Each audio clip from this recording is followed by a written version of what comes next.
Are you a leader, manager, entrepreneur, business owner, or knowledge worker?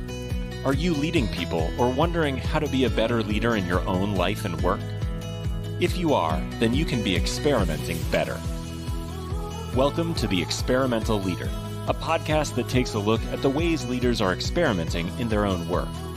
Hosted by Melanie Parrish, we dive into real-life conversations about how people might be using a scientist's mindset and experimenting in their work. Shift your leadership into something that works better. Join us on The Experimental Leader today. Hello, it's so nice to be here with you live today on the Experimental Leader podcast. I'm Melanie Parrish, and I've been thinking about experimenting in my life, mostly because my kid Emerson, who's a competitive swimmer, and I decided to experiment with coming to New Mexico in January and him enrolling in school, and he's been swimming here while Ontario was in lockdown. And we decided to stop our experiment this week. And so we're going to go back to Ontario. And it has me thinking about how we approach experimentation. And then what happens when we decide to stop our experiments? And then how do we think about that? Like, I've had people go, well, I guess your experiment didn't work out. And it's like, well, did it or didn't it? Like, hindsight's 2020, but the experiment you have to do in the moment. And so I notice my attachment to not having made a bad decision, but rather that we did an experiment and we can end that experiment at any moment, which is also true. And I noticed that we don't even have the data to know now what the best new experiment is, but we can figure out our next hypothesis and then we can commit to it and then collect data. So it just has me thinking in a deeper way about how we experiment when we stop experimenting. And I think we stop experimenting as soon as we've collected enough data to know that the experiment isn't yielding the results we were hoping for. And then it's good to stop it. We don't have to be committed. That's the whole idea of sunk costs. We can actually be free to start the next experiment whenever we know that our current experiment isn't working. So my challenge to you this week is to think about what experiments that you're doing in your life that aren't working, whether it's, something work related, something fitness related, something diet related. As a coach, I always end up talking about those things with clients, even if they're CEOs and those kinds of things. So what's not working? What's the experiment you're doing in your life that isn't working? And today I am super excited to welcome Dave McKeown. He's the CEO of Outfield Leadership, and he's the author of The Self-Evolved Leader: Elevate Your Focus and Develop Your People in a World that refuses to slow down. Dave helps individuals, teams, and organizations achieve excellence by doing the ordinary things extraordinarily well. I am super excited to talk to Dave today. Welcome to the show.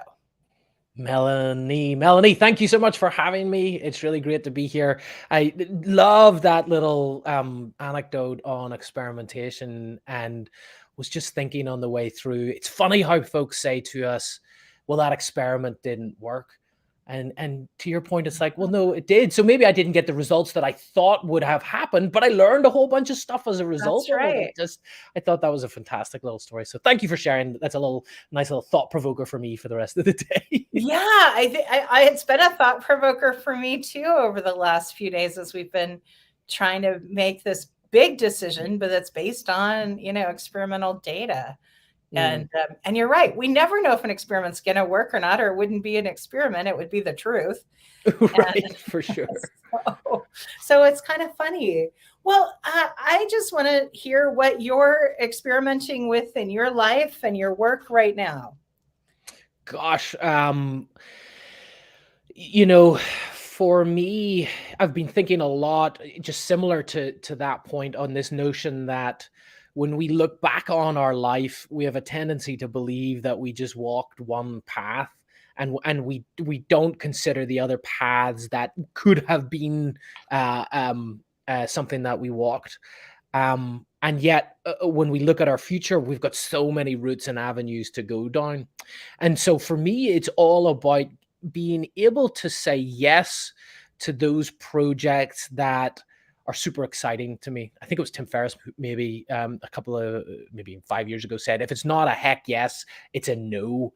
And thankfully, for whatever reason, this year has begun where I've been fortunate enough, where there've been enough projects that have come across my desk where I'm like, that's a heck yeah, like I definitely want to do that. Because whenever you're able to do that and say that, you get much more enjoyment out of it. And you can see the lesson that comes out of that. So that's what's been top of mind for me, finding out those things that I get to say heck yeah to. I don't know if you can say, maybe you can tell me, but then you have to kill me. But what's your favorite heck yeah project that you're working on right now?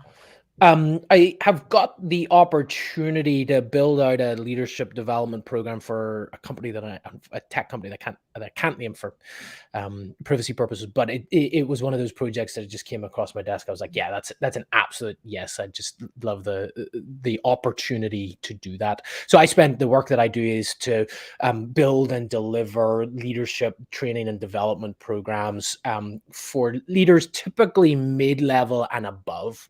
So there are two aspects of that. One is helping the most senior leadership teams in an organizations work more collaboratively together, build out compelling strategic plans, and then building the skills that they need to deliver that. And then also the next level of leaders, helping them develop the mindset and the skill set to really become the leaders that our organizations and our people need in today's fast-paced, ever-changing, uncertainty, mixed-up world.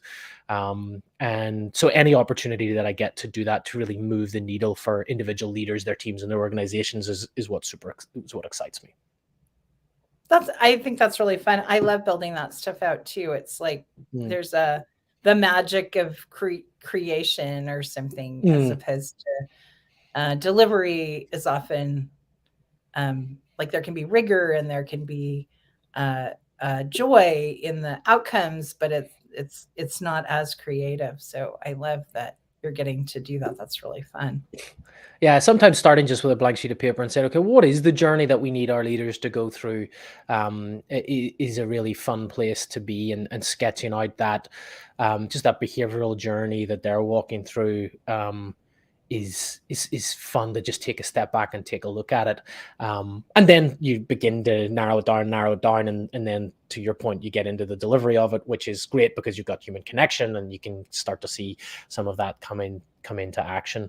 And I think that we have to be a little experimental in how we develop both ourselves as leaders and those in our teams. I think that there's no one way to build great leadership. It is very much based around who the individual person is, who's on their team, what the current situation is. And I think one of the greatest skills that any leader can develop is to view their own journey through that lens of experimentation that you talk about, which I think is a fantastic lens that says, I don't know all of the answers, right? But we as a team can run some experiments and check our understanding and see if it takes us in the right direction. And I think, unfortunately, for a lot of leaders and their teams today, the pressure to just deal with the urgent crises of the day, along with this need to deliver results, kind of gives them not as much room to experiment, to say, well, what do we believe to be true about this particular aspect, and then go and push against that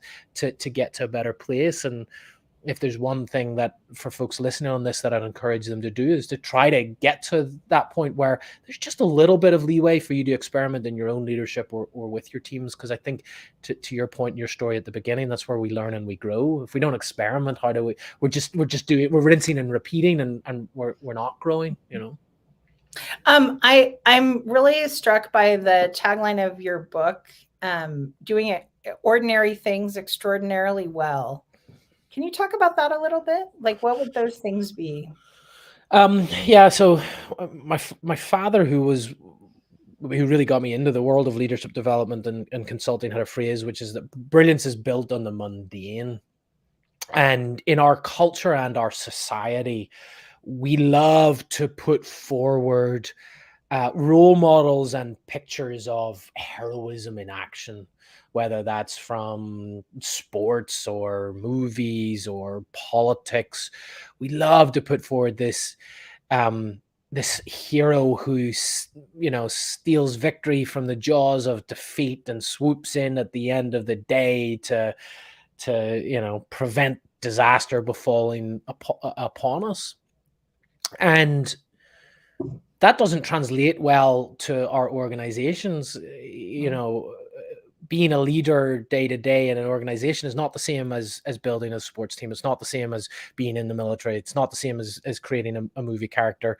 And despite our best efforts to try to make some of those lessons translate, it's still not a great translation. And what it does, for the most part, is it instills this myth that the leader has to be a hero, that we've got to just make these diving catches, that we've got to say yes and then figure out how to deliver it, that the only way to really lead is to just take these big leaps of faith. And sometimes that's true. I'm not saying that we don't need those things. Absolutely, we do sometimes. But when that's your only mode of operation as a leader, it puts you in a very exhausting and untenable position, and it frustrates your team because they become too reliant on you as the hero. And actually, funny enough, when you look at people that are truly successful at what they do, when they look like they are achieving these great feats of brilliance, it's often just because they've done the basics over and over and over and over and over again, day in, day out. And I think that as we look into our organizations, as a leader, striving to be just a little bit better tomorrow than we are today, doing that on a weekly, monthly, quarterly, annual basis, like, can I be like a percentage point better tomorrow? Not can I be 50% better, 100% better? Can I just be marginally better tomorrow? Compounds over time. And it is also incredibly an unsexy way to think about development. We all want to be the star. We all want to be able to do that. But actually, to get really good, you've got to get good at the basics on a daily basis and try to help that compound for you and your team over time. I think what you're saying is so interesting. I think that leader who's heroic also sometimes breaks things, like in big, grand, ways. And I so believe in that continuous improvement model. It's to have a process. There's actually one in my book, a improvement kata, an experiment kata of how you can experiment your way to steady improvement in one specific category. And I really love that. As a coach, it's not the sexiest work I do as a coach to help people improve over time, but it is the most effective. Right. Is to have people actually see change happen over, years as they work on things. But it's not fast. It's not at all fast. No, not at all. And I often use a musical analogy, which holds up to a certain degree. All analogies are wrong, and some are useful. This is a wrong but useful analogy. If you think about that notion of heroic leadership and you apply it to a band setting, it's like the lead guitarist just like going off on this like whale of a solo, which is great if it's done in little bits. But it's also built on the consistency of the drummer keeping beat and the bass guitarist making sure that we've got a tight bass line of the rhythm guitar just keeping things chunking along. If all we had was a bunch of lead guitarists just like rocking out, it would just be just a ridiculous wall of sound. And so when I speak to leaders, I say, you can be a lead guitarist, but you got to ensure that the band's humming. And actually better than that is to step away from the band in its entirety towards becoming a conductor, so that you're keeping the rhythm of consistency of doing those ordinary things extraordinarily well on a daily basis. But if you need to pull up, the brass section, or you need to pull something out of the wind section, you can, but it's intentional. It's for a specific purpose, and it's there, and then it's gone, and you go back to that consistency. Like, I'm all for acts of heroism and brilliance in our organization, so long as they're built on that bedrock of being able to deliver results consistently. Because if it's not, then it's just exhausting. It's tiring. It's hard to keep up. Well, in a world where we aren't guaranteed to keep our people long term, if you have a really good guitarist in the guitarist leaves, nobody else has been developed to fill that entertainment spot or that, heroic spot. So yeah, we need tiny heroes all over, not giant heroes who come and go. Yes. And a system that they come into. So it's like, the new guitarist comes in and they get the sheet music, and they get, maybe they get some backing tracks that they can listen to, so that it's not based on the person, but it's based on the process and the system that they come into. Anyway, I'm stretching the musical analogy way too far. It's going to start to crack at the seams. All those music analogies crack about now, I think. Yes. They're all good until now. Yeah. So what do you think are the things people should be thinking about in leadership right now? Right now, 2022, what should we all be thinking about as leaders? Obviously, this varies by industry and geography and, position. But there's a couple of things going on. One, I think that we've got to take stock of just the last 2 years and the volatility of the world that we've lived in, and what that has meant for our people. And for some industries, that's been more volatile than less. But just realistically appreciating the struggles for folks for the last 2 years, appreciating the fact that if you've got a team that was with you 2 years ago that's still with you today, like, be appreciative of that, because I know a lot of leaders are in a position where their folks are beginning to look elsewhere. So just taking a moment to take stock, pay homage to what's happened, and to honor that, and then to begin to think about the next 2-3 years out. There's something that the last couple of years has done through, it feels like we've had crisis layered upon crisis, and it continues to layer upon that. And when that happens, it shrinks our ability to think about the medium and the long term. We get very focused on the day-to-day, rightfully so, because true crisis management requires day-to-day thinking. But there's a gravitational pull with that. When we don't exercise our longer term planning and development muscle, it's like any, to use another analogy, it's like any other muscle in your body. It begins to atrophy. And so we've got to start to build that muscle back up again, because the longer you stay in the day-to-day crisis management, the harder it is to get out of it. And so, we don't know still what the next 2-3 years looks like, but we've got to start to reimagine the vision that we have for our team, begin to cast our perspective forward, and to really reevaluate the purpose for our existence. I got really excited when you said that. Like, I think that, I think our timelines got really short. And as soon as we have a breath, which I think might be right now, as soon as we have a breath is the time to start extending that timeline again. I always think, the best leaders have 20-year timelines. The worst leaders are thinking about today, not tomorrow, not, any distance out in the future. But I do agree with you that timeline extension is where we're at right now. And for those leaders that, there might be somebody sitting on the call just thinks, I just can't do that. I'm just too fried. The last 2 years have taken too much out of me. My advice and guidance is go find an outlet to work through that. I think that the requirement in our leaders to maintain optimism, morale amongst our team over the last couple of years has, for those leaders that haven't had an outlet to talk through that, work through that for them from their own perspective, that can be a challenge, because it's a very lonely place. And so if you're feeling burnt out, go find an outlet to replenish and rejuvenate yourself, because you are useful still, leader, and we need you for the next phase that we're going through. And I think that we're also moving to a world where we've got to be able to build these medium and long-term plans, and we've got to understand that there are multiple paths to get there. If there's anything that the last couple of years have showed us, that if you put all your eggs in the basket of one path to success, oh gosh, you're just constantly going to be butting up against it. And so being able to imagine potential routes, and so just being a little bit more intentional about our planning, that says, here's our best guess about what's going to happen, and here are some other guesses, some things that we might be able to do to mitigate some of those potential obstacles and problems, so that we can just maintain a little degree of agility if and when challenges come.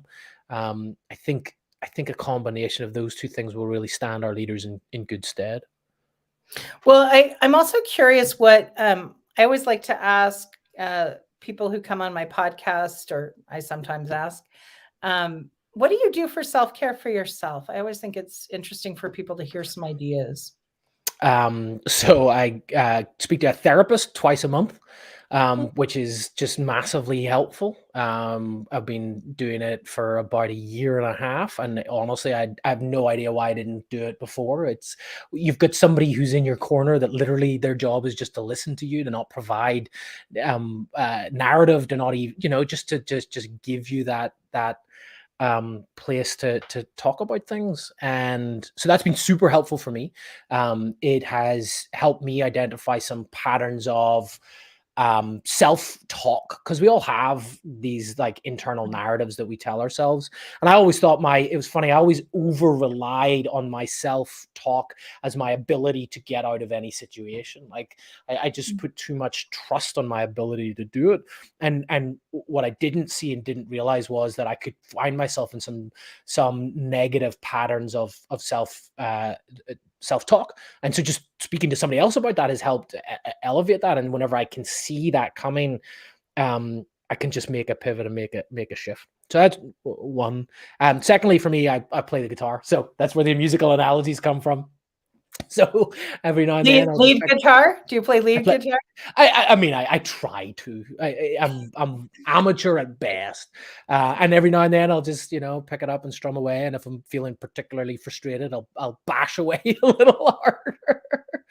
And I think reflection is a massive thing. So probably the third thing that I do is just really reflecting on, what am I noticing about how I'm feeling? What am I noticing about what I've gone through? What am I hoping to achieve next? Being intentional. I think so often our ego drives so much of our behavior in a reactive way, because we're not aware of it. We just think that that's us.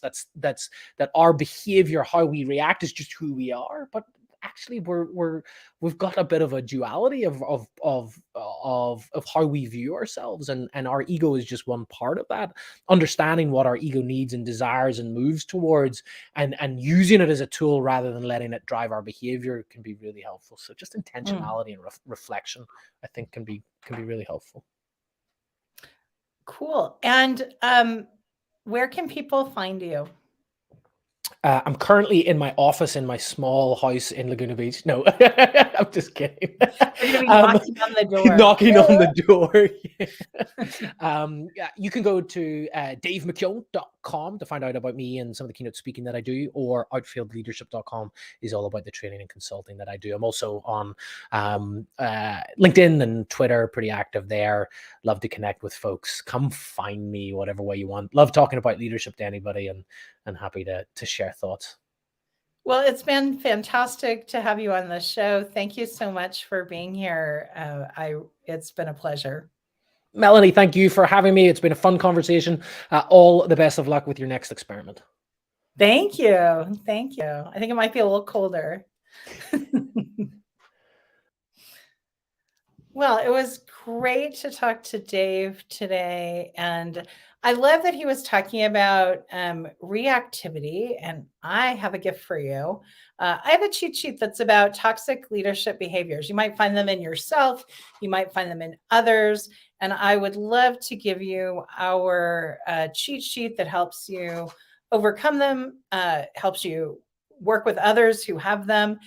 You can get that. You can get that at reactivecheatsheet.experimentalleader.com. I'm really proud of this, and I think it's a really helpful way to just think about how you work with others. We are always doing that, and it's important to figure it out.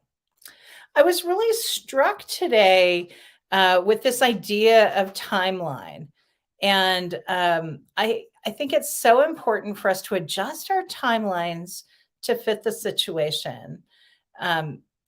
If you think about what COVID has done to all of us collectively, it has shortened our timeline. Everything became an emergency, and that's burned out our adrenals. It's made us tired. It's given us less capacity. The thing you can do for yourself as you're coming out of it, if you want to excel in leadership, is to start just leaving space to consider the timeline a year from now, 2 years from now, 3 years from now, maybe 5 years from now. Not because you can put a plan in place, but because you can put a plan in place that includes that timeline. You may still have the reactive things that are going on in your organization that you have to respond to quickly. That's fine. Just start to leave space to dream about the future. My challenge to you this week is, what's your dream for 3 years from now? And what do you need to do today in order for that dream to be possible? It's been great being with you today. Go experiment. Thank you for joining us on another episode of The Experimental Leader. We hope you have found value in today's episode, because we're dedicated to helping you become the experimental leader you want to be. To access the show notes or learn more about working with Melanie, visit melanieparish.com. Go experiment.